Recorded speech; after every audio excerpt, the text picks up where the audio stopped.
A graça e a paz, muito bom dia, que Deus abençoe nossa manhã, hoje de terça-feira, né?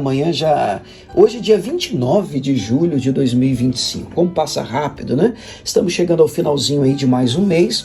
Hoje eu quero ler com vocês um texto muito interessante e com ele trazer aqui uma advertência que eu acredito ser da parte do Espírito Santo. Está aqui em Atos no capítulo 19, a partir do verso 23, que diz assim: naquele mesmo tempo, houve um não pequeno alvoroço acerca do caminho.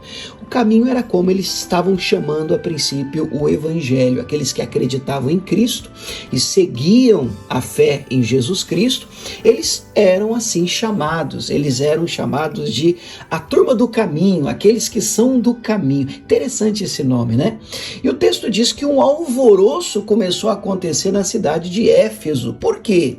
Verso 24 explica: porque um certo ourives de prata, por nome Demétrio, que fazia de prata nichos de Diana, dava não pouco lucro aos artífices, aos quais, havendo-os ajuntado com os oficiais de obras semelhantes, disse: varões, vós bem sabeis que deste ofício temos a nossa prosperidade. Bom, qual que é o grande problema aqui? O apóstolo Paulo e a turma do caminho, os cristãos, né, estavam pregando Jesus Cristo em Éfeso. E muita gente estava se convertendo a Cristo. E nós sabemos, nós que cremos em Jesus, que abraçamos a nossa fé em Jesus Cristo, nós não idolatramos, não adoramos, nós não colocamos absolutamente nada e ninguém no lugar de Jesus.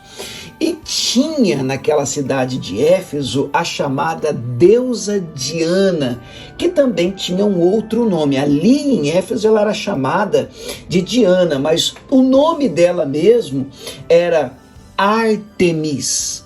A Diana dos Efésios, assim a gente conhece, né, uma referência à deusa Ártemis. Ela era venerada ali em Éfeso, e Éfeso, para quem não sabe, ficava ali na Ásia Menor, que hoje é a atual Turquia, e ela era venerada, adorada como uma divindade local. Inclusive, o templo de Ártemis em Éfeso era uma das 7 maravilhas do mundo antigo, e dava muito lucro. Ainda hoje, a fé, e olha o que eu estou falando, né? A fé no sentido de religião, com apetrechos, com instrumentos, com objetos sagrados, ainda se faz disso um grande comércio.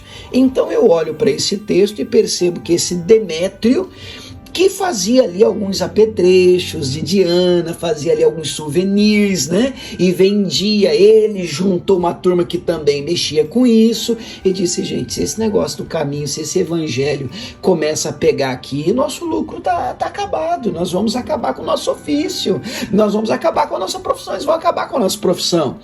E aí, queridos, um grande alvoroço surge naquela cidade, um grande burburinho, e acabam que muitos deles acabam não aceitando o evangelho. É verdade que ali surge uma igreja, a igreja de Éfeso, é verdade que muita gente crê, mas eles estavam tão escravizados, mas eles estavam tão presos naquela ideia de que não, aqui a deusa é Ártemis, a deusa que é a Diana, e nós não queremos ouvir outra coisa. A coisa era tão séria que lá na altura do verso 32 e 33, o texto diz também no 34, que eles ficaram gritando, os habitantes ali de Éfeso, né? Por 2 horas sem parar: a grande é a Diana dos Efésios. Tamanha a idolatria, tamanha a distorção, a visão que eles tinham acerca do caminho e acerca também da idolatria. Hoje eu quero orar por você, orar por mim, orar por nós, né? Vamos falar com Deus, a fim de que a gente nunca tenha a nossa fé distorcida, a gente sempre coloque os nossos olhos e a nossa fé no lugar certo, e só para lembrar, o lugar certo é Jesus Cristo. E em nenhum outro há salvação, é o que está escrito na palavra de Deus. Vamos orar? Pai, nós nos colocamos diante de Ti, pedimos hoje, com todo o temor no coração, que nos dê graça para resistirmos a qualquer desvio da fé. Nós queremos manter os olhos em Ti todos os dias da nossa vida. É a nossa oração, é o nosso clamor de hoje. Em nome de Jesus oramos. Amém.